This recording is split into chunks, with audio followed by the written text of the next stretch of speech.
Well, this is Family Day, and we're looking at a Father's Day coming up, and fathers are so important for young men and young women for that matter, and there's nothing that helps the youth more than an intact family, and I suppose nothing undermines the foundation of a family like the loss of a father. The family of our next guest lost his leadership, his support, and his love when he went to jail. Would you please welcome to the 700 Club the author of Daddy, Why Are You Going to Jail? From Atlanta, Georgia, Stephen Lawson. Hey, hello, Pat. Good to How see are you. you? Good to see you, too. Thank you. Have you. a seat. You look like such a nice person. What is this going to jail business? It was nothing I'd want to do again. Yeah. What happened was, Pat, that I was raised on situational ethics from the time that I was a little boy. Yeah. My mother never taught me the value of a dollar. Mm-hmm. She taught me the value of $100,000. She taught me that you were what it is that you became, what it is that you produced, what it is that you accomplished, and that ends justified means as long as you didn't hurt anybody, and as long as you could do it reputably and honestly. Wait a minute, your mother taught you that? Absolutely. No, she didn't teach you had worth as a human being just because you were you, but you had worth because of what you would accomplish, how much money you made, how much possessions, et cetera, et cetera? My father was a very successful man, and he lost his money. And the one thing that was very obvious in our home is that he wasn't as well respected when he lost his money, that he didn't have as many friends as when he lost his money. And this is the sort of house that I was brought up in. So That's horrible.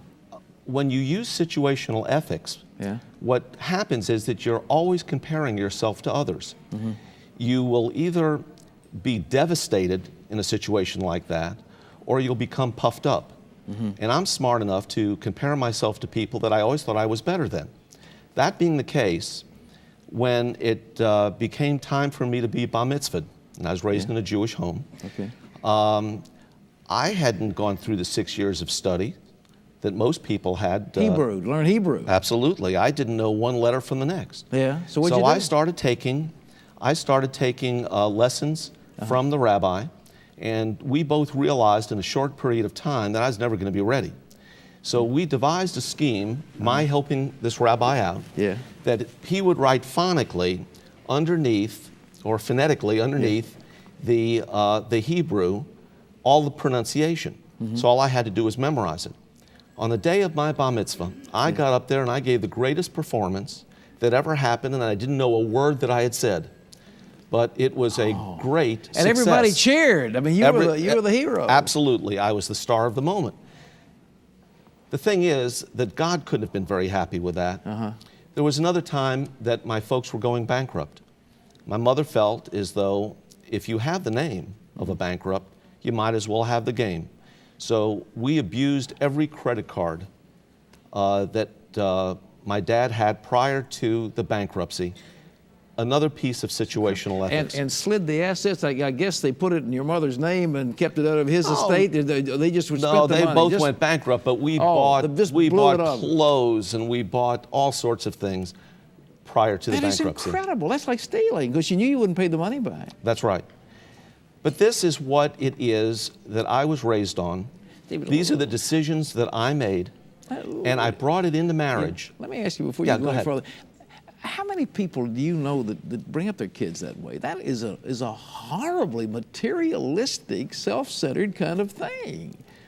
Is this commonplace, you think? Pat, I can't speak for anyone other than my own family. Yeah. I can just tell you that's the way it worked around our place, but I can tell you that even in the city of Atlanta, where I live, and the people that we know are Christians at this point, I know that a lot of our friends may not be geniuses in terms of their children, but they are child prodigies when it comes to designer jeans and other wearing apparel. So I think that sin runs across the board whether you're a Christian or you're not. Well, I interrupted you. You said you were taking this into your marriage then. Well, so I take this into my marriage when I meet the nicest person that I've ever met, beautiful girl, and the sweetest person that I've ever known. I met her in New York when she was in show business. She was doing very well up there. She was going to be in the touring company of Hello Dolly. And I marry her. We moved down to her hometown, which is in Atlanta. She was up in New York at the time.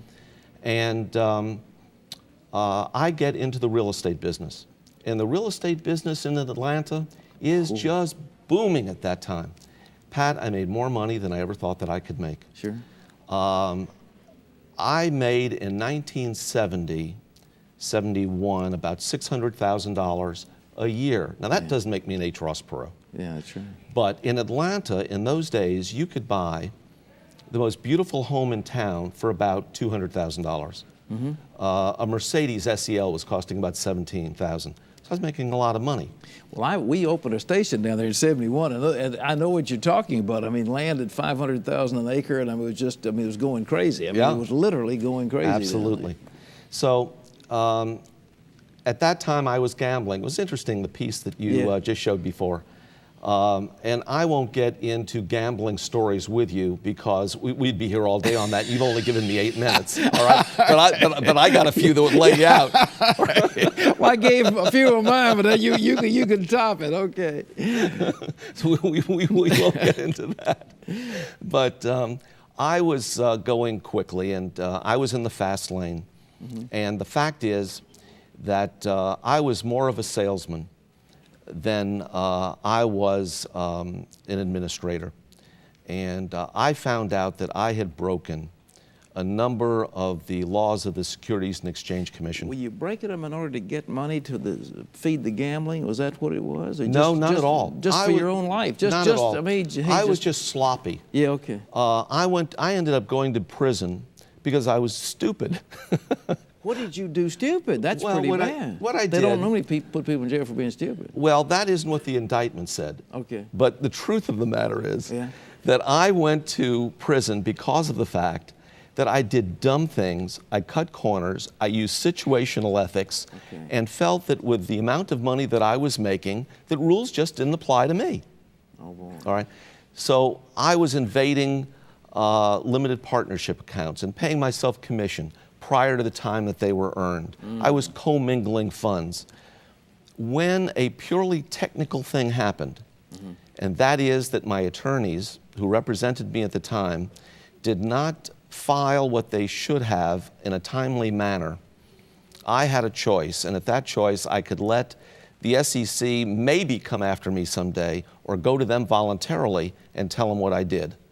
That's what I did. And that started a process where I was had civil problems, and then 2 weeks before the statute of limitations was going to run, 5 years later, they indicted me using as evidence the document that I had signed 5 years earlier showing exactly what I had done and how I had done it. No mercy because you came forward to make what amounted to restitution and to get the slate clean? They waited that long? That doesn't sound to me like it's very fair. Well, life isn't either fair or just, and when you're talking about the Securities and Exchange Commission, they are more versed on the law than they are grace. We don't have to spend a lot of time on that one. Sure, sure. The thing that I can tell you, though, is that I earned the right to go to prison. Okay. Let's get that straight. All right. I am not here to tell you, oh, Pat, I was guilty, but, you know, maybe if this didn't happen, I would have been all right. I earned the right to go to prison, and that's the reason that I went. How long did you have to stay? I had an 8-year sentence. Through miraculous intervention of the Lord, I was in prison for 18 months. And there are a few things that I would like to say. Can I just take off on my own little bit for a minute? Yeah, go ahead. When I wrote this book, I didn't write it for anyone other than my son. He was 5 years old at the time, and he wanted to know, Daddy, why are you going to jail? How do you tell a little boy? Something like that. Incredible. I wrote it for him. I wanted him to know what had happened. I wanted him to know that 2 years prior to my indictment, that I had been on the road, I had a religious experience on the road that really grabbed my attention. that I ended up in a Days Inn, that I started reading Good News for Modern Man. I didn't know what a gospel was, much less the fact that there were 4 of them. I thought it was horribly repetitive. I got into Romans. I couldn't put it down, and it was just blowing me away. I read the Bible voraciously for 2 years and other books along with it. I became convinced that Jesus Christ is exactly who He said He is, and it would have been a greater leap in faith on my part to believe He wasn't the Christ. When I found out that I was indicted, I went up to Lexington, Kentucky, intrinsically to kill myself.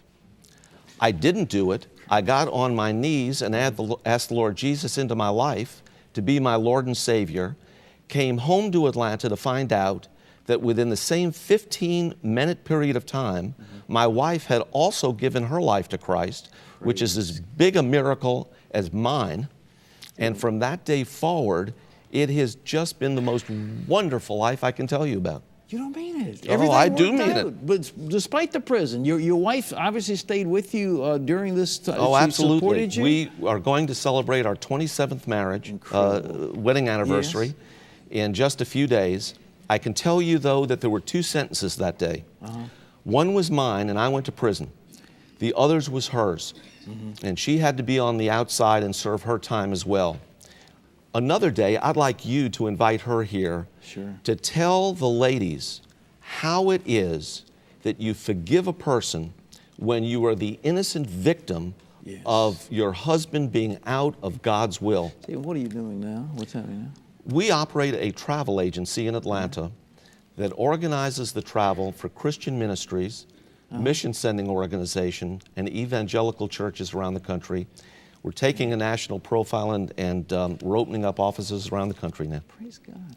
God does restore. Yes, He does. He does allow you to have those years that the locust has eaten away, and that God is faithful. I want to recommend this book. And the reason I want to recommend it is that I'm not making 1 penny on it. All right? Okay. Everything is going to Chuck Colson's Ministry of Prison Fellowship. And Chuck was nice enough to write the foreword for the book. Well, Stephen, I thank you for being here with us. And ladies and gentlemen, Romans 8:28 says it all. It says it best. God works everything together for good to them that love Him, to them that are called according to His purpose. And even the bad things, if you submit your life to God, He'll make into something good, because we have a God that is good. Stephen Lawson. We'll be back right after this. Stay tuned. That's great.